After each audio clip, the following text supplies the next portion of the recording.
Hey guys, welcome to episode 4 of the Meta Meltdown. It's actually our first time being up on Twitch, so thank you for everyone who is stopping by. Today is Wednesday, June 8th, 2016. The Meta Meltdown is a weekly 20-minute podcast about the current meta in Hearthstone. Each week we'll focus on a specific deck. This week we're focusing on ZooLock, and we'll provide you on our insights on how to pilot the deck in order to succeed on the ladder. My name is Dominic Silverddragn Nguyen, Silverddragn with 2 Ds and no O.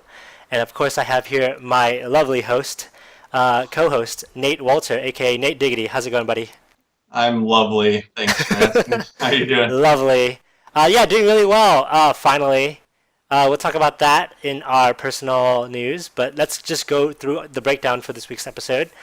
First, we'll talk about our personal news, like I just mentioned. We'll go into the meta report for Hearthstone. We actually have a new segment called the Vicious Syndicate Data Reaper Report. Kind of sounds dangerous, and Nate will be leading the charge on that. And then we'll talk about ZooLock. So yeah, should be exciting. So Nate, this week you had a little bit more time to play Hearthstone than I did. What kind of decks did you play? This week I obviously played ZooLock, as it is the deck of the week, and then I was also experimenting a lot with Pirate Warrior. So Cool. definitely smorking a lot. How about yourself? I just played ZooLock. I didn't have too much time to play Hearthstone, unfortunately. I am just finishing up my finals. I finished actually today, so I'm really glad to be done. It was Awesome. a really hectic week. But yeah, so played ZooLock, and then I cosplayed as myself to like go to class and stuff. Unfortunately, I didn't have too much time. But it's all good. What else did you do this week, Nate? Outside of Hearthstone, I guess it's somewhat inside of Hearthstone. I don't know where it lies, but worked on getting the stream set up and streaming live like we currently are, Nope. and just other stuff for the podcast. How about you? Yeah, like I said, just finals, and today I had my car breakdown, which is super unfortunate because I was gonna spend that entire time. I had like all of today scheduled to play Hearthstone, play ZooLock, and like bust out a bunch of wins. And thankfully I got a bunch of wins just before this podcast, but so we could talk about ZooLock. But yeah, unfortunately had a little bit more trouble to deal with, but it's all good. So, seeing as you played a little bit more than I did, again, let's talk about the current meta. How far did you actually get on the ladder, Nate? I climbed from about rank 16 to 9, I want to say. That's somewhere pretty in good. there. That's a lot of stars, especially in a week. I know you're also a busy guy, so yeah, that's a ton. Yeah, not too bad. I definitely had some good success with ZooLock, so I was happy with the progress. Sounds good. What about you? I climbed from I think 20 to 16, so I had some time to play. A lot of ZooLock, as we'll talk about, is really consistent, and it's really good at getting like a ton of wins in a row. So 20 to 16, 4 stars times 5, right? So that's like 20 games, but you get the 3 win streaks with extra Yep. stars, so that's super useful as well. But yeah, so let's talk about what you possibly would be starting to see, starting with Tier 1 of Tempo Storm's meta report. Yes, sir. So, Tier 1, there were 4 decks that Tempo listed. Number 1 was Aggro Shaman. Number 2, Control Warrior, which is somewhat of a surprise. Mhm. It definitely does well in the current meta. It just took a huge jump from where it was last week. Number 3, Tempo Warrior. Again, not really a surprise. I haven't really seen it all that often for myself, but apparently people are still doing really well with it. ZooLock, the deck of the week for us, at number 4. And then Tier 2, the number 5 deck is Mid-Range Shaman. So I feel like you're right. Like Control Warrior is a little bit different. I feel like they have, seeing as the rest of the tier list is mostly aggro-ish, it looks like Control Warrior is really eking out wins by being able to stop decks such as those who are really aggressive. So I guess it kind of makes sense. I haven't seen too many Control Warriors. I've definitely just played against aggro, and then had just made less mistakes in order to climb on the ladder.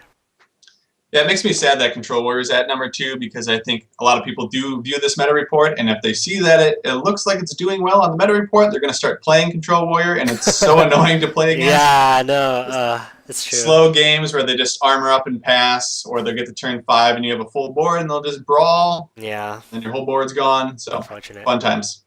Yep, super happy fun times with the Control Warrior. Let's talk about the new segment, which is the Vicious Syndicate Data Reaper Report. It sounds really dark, dank, dangerous.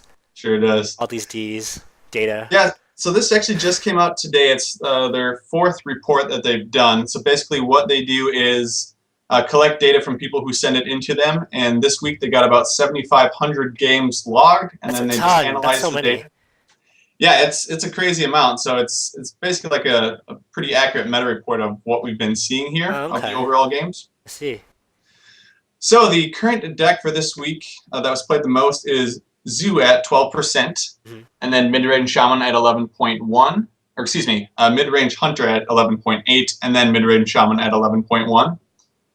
Okay. So even though Warlock or ZooLock was played the most as a deck, Warrior, it only finished at about 14%, while Warrior finished just under 20%, and then Shaman was, we'll say, around 16, 17%, and then Warlock was the 3rd most played class. So I see. All right. Well, that's not bad. I mean, it's definitely nice to see more diversity out there. I remember running into back in the day, only running into like hunters, only running into like a ZooLock. So yeah, it's nice to see there's different types of decks out there. I think the meta is in a good state right now, and you just kind of have to know your matchups. So speaking of matchups, let's go through the deck for this week. sounds good. Yeah, so let's talk about RDU's #1 Legend ZooLock deck. We currently have it up on the screen if you're watching the podcast on Twitch or YouTube.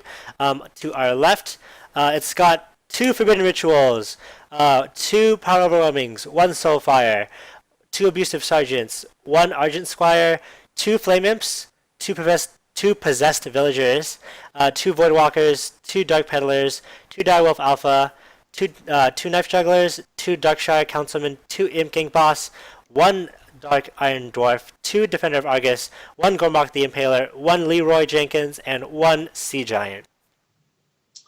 Very aggressive list, I Yeah. would say. I agree. Yeah, it's got a lot of charge, which I really really enjoy. I don't actually have Gormok, but I like the way I like the card. I've played it before inside of like arena and stuff. It's super useful. It does really well in terms of making you win more. So I actually really like that card. And yeah, Leroy doesn't have the charge with the Doom Guards, but sometimes Doom Guards are kind of clunky in your hand. So yeah, I actually really like the list. It's obviously really good, reaching #1 in Legend. Yeah, And I'd say that's a safe bet. It's yeah, pretty good. no worries. So yeah, let's talk about how to play this deck for those of you who have no idea or just want a better idea of how to play this deck. Oh yeah, so the overview. It's a very quick-paced deck that you continually can fill the board with, and then you can use your hero power to replenish the board if they keep wiping out your creatures.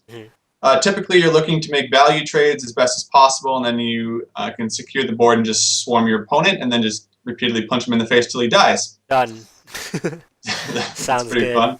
Yeah. And then, there's one more thing I wanted to add here is then you just try to play the around board control as much as possible. So don't just strictly go face. Like I said, make value trades. Otherwise, if your opponent lightning storms or holy novas or something, just wipes out your board, and they still have creatures on the board, it's pretty much game over. Yeah, we definitely. I think playing this deck, you really have to know when. I think early on, you really want to make sure you control. Try to get those value trades, like you mentioned. Try to 2-for-1, 3-for-1 even with your own cards, and then afterwards, after you're starting to run out of steam, you have to know when to switch. Try to go for face. Make sure that your opponent is the one that's spending his cards to clear yours.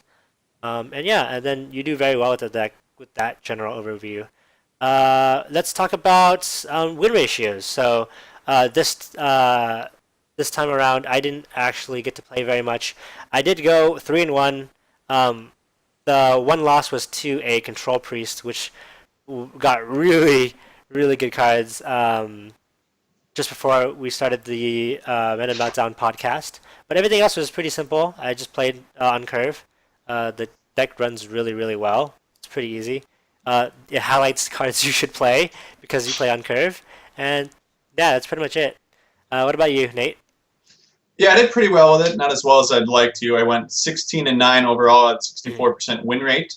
I was 3-0 against Paladin, 3-0 against Mage, 1-0 against Druid, 3-1 against Warlock, 3-2 against Hunter, 2-2 against Shaman, and then 1-2 against Priest, and then 0-2 against Warrior, and I did not play any Rogues. Hmm. All right.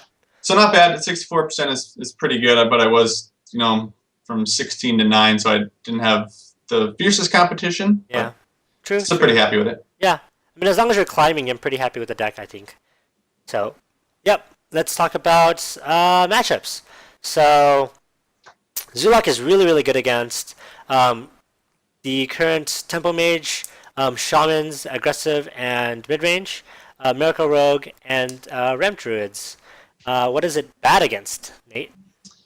Well, typically you cry if you face anything that's warrior based, Mhm. except for pirate warrior. So basically, patron warrior, control warrior, temple warrior, you almost auto concede. It's usually not good. Just the amount of Yeah. board clear and AOE that they have.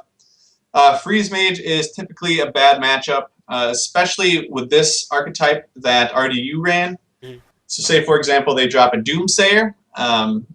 It's pretty hard to clear in this deck if they drop it on turn 2, whereas if you were running a Crazed Alchemist, you could clear it right away. We'll get to that discussion in a little bit later here. Pretty smart. And then Priest is also a bad matchup. I think that was your loss Yes. that you said you had. Unfortunate, yeah, the priests. Yeah, they just have so much board clear, and I think enough people get pissed off playing aggro, so they just play Priest and then just play constant board clears. I know that's what I did last month. Yeah, So that's definitely a bad matchup as well. definitely. No worries. I think there was one season that Dragon Priest was super popular, and I played that up to like 1, which is crazy. But yeah, Yeah, so it definitely does very well against aggro decks such as ZooLock. So let's talk about more the cards that kind of stand out in this deck. I really, really like Forbidden Ritual for one. Forbidden Ritual helps you play on curve. It synergizes super well with Darkshire Councilman. I actually got lethal thanks to Nate helping me see it. It was exact lethal with like I think we played Darkshire the turn before, and then I summoned six tentacles and then I hit power overwhelming. That's backwards. Power overwhelming, six tentacles, 11 damage to the face, exact lethal. It was a fun it was time. glorious. Yeah, it was great. But yeah, so there's Forbidden Ritual. I think it's a super useful card. It helps you play on curve, like I said. And what else do you want to talk about, Nate? I really love Possessed Villager. It's such a versatile card in Mhm. here. It works really well with Knife Juggler. If you run it into something, the new minion that it spawns will activate Knife Juggler. It'll activate for Darkshire Councilman. Mhm. If you run it into another minion with Power Overwhelming, it'll come back as a 1/1. So excellent card. Then I also like Darkshire Councilman. You sort of just explain why it's so powerful. It Yeah, goes really well with Forbidden Ritual, and then it can just kind of spiral out of control if it's not dealt with. And it yeah. has a big butt, 5 health. So I know. I constantly find if I'm playing like you're gonna lose anyways. You're playing into warrior decks, but they throw executes and they throw bashes. They throw everything to try to get rid of the Darkshire Councilman. I think most decks get really scared of seeing that, even though it only has 1 health, because they know exactly how quickly it can really get out of hand. So yeah, Darkshire yeah, Councilman is definitely a huge MVP in this deck. yeah, it's scary if it's not dealt with. That's for sure. Yep, sounds good. Let's go into honorable mentions for this deck. I mentioned earlier that there's no Doom Guards. I actually really like Doom Guards, but they do come in pairs often, and they clunk up your hand. So I think with Gormok and Leroy being in the deck, you might not do as much damage as often, but I think that it's actually a really good substitute. I feel like you don't have as much of a backlash if you draw 2 Doom Guards. You know what I mean? So. Yeah, it's definitely used for more of a control type zoo, as weird as that sounds. Mhm. So you can have a 5/7 on the board. It's pretty good in mirror matchups against other zoo. Right. The only downside is obviously discarding 2 cards. So I'd say it's a horse apiece depending on the matchup that you get. It's a good card Definitely. though. A card that you typically don't see, except for more aggressive types of zoo, are the Argent Horse Riders. Mhm. I think those are good if you are running like a double Soulfire, Argent Horse Rider, and just going face. Not all that common. And then the other one that I really like is Crace Alchemist, which we sort of talked about. Yeah, definitely. I actually did tech in one when I was messing around with this deck, and it worked really well, obviously, against Doomsayer, just killing it immediately by swapping its health to 0. Mhm. Also works well against all the shamans that you see, and you can swap their totems and kill them. So That's pretty smart actually. I think yeah, and that's also you smart. can use it to swap your own minions just to have more favorable um, clears. So Oh yeah, that's actually really smart. Huh, I might have to play around with the Crazy Alchemist. I think that's excellent. And we listed one more card, Brand Bronzebeard. I think I'm not too big a fan of it, seeing as there's a little bit more drawbacks than I feel than I would like. For instance, Flame Imps, or if you're running the Doom Guards, even Leroy is giving them 4 whelps. But I think that it is it's definitely a card that can net you a lot of value. Talking about like Dark Peddlers, talking about Dark Iron Dwarfs, Defender of Arguses. So it kind of just depends on the deck you want to build. What are your thoughts on Brand Bronzebeard? yeah, well, like you mentioned, it does have some downside as Leroy and Flame Imp. I've learned Flame Imp the hard way when I Oh was yeah. taking 6 damage to my own face. Mhm, But I think overall it's a good tech sometimes. It's a decent body for 3 mana, 2/4. mhm, Abusive Sergeant works well, and Dark Peddler as well, where you can draw, a Soulfire and a Power Overwhelming off of, one card mhm, hypothetically. mhm. So I think it's pretty good, but didn't obviously make the cut for our #1 legend friend RDU. So I will stick with his deck for now. Yeah, no, his deck is really, really optimized for play. So yeah, definitely. Let's talk about starting hands. So Nate, what are we looking for? Normally I'd ask you against aggro or control, but I feel like for Zoo, and I think you'll agree that they're both kind of the same. So we're looking at the same couple of cards. Yep, you're just looking for a fast start either way. So you're going to be looking for 1-drops, obviously, at Abusive Sergeant, Argent Squire, Flame Imps, and then 2-drops are good. So Dark Peddler, I forgot Voidwalker as a 1-drop. Mhm. And then Knife Juggler at 2, Direwolf Alpha at 2. And then if you do have coin in your hands and you already can curve out pretty well at 1 and 2, you could also play or keep Imp Gang Boss and Dark Child Councilman. Yep. So any of those cards are really good. Anything above 3 mana I wouldn't suggest keeping, obviously, because you want to have a fast start, you want to fill the board, and then you cannot, if you obviously run out of cards, you can use your hero power, and then you can Yeah. just keep replenishing. So anything Yeah. that's quick. Exactly. Anything that's quick. I think it's also a mistake. Sometimes people make this mistake of getting a really good curve 1, 2, 3, 4, and you have the coin. So I think it's actually better to maybe risk throwing back the 4 because you're gonna draw something. This deck curves out so well. You almost kind of want to have 2 1-drops and kind of shoot for that. And even if that doesn't work out, you have a bunch of 2-drops in this deck too. So it's very rare for you to draw, Sea Giant Leroy, Gormok, Defender Vargas, turn Yeah. for that. So if that does happen, you're getting all your bad luck out. Play the next game. You'll probably do really well with this deck. It's fairly simple. But yeah, so is there anything else you want to mention, Nate, before we wrap up? I think that about does it. Everyone give it a try. It's super, super powerful right now. Go do it before everyone starts countering it if they haven't already. And then enjoy ranking up quickly. Yep, sounds good. Thank you guys so very much for watching and downloading our podcast. We'd like to give a quick shout out to our moderator, Ritual Plays, for getting rid of all that spam in our chat. There's so much of it. But yeah, you can find this deck list and any of our previous shows at metameltdown.com. Next week we'll talk about Rage Hunter! Mid-Range Hunter. Yes, the bane of Nate's existence. He actually really hates this deck, but it's all good because we have to kind of play all decks kind of fairly, right? Yes, sir. So yeah, no worries. Next week we'll try to be on At Wednesday should be no real problem. This week, thanks to the horror of finals, I wasn't able to get on. So thank you guys for coming out to watch us this Thursday. But yeah, we'll try to get on at 7 p.m. every Wednesday.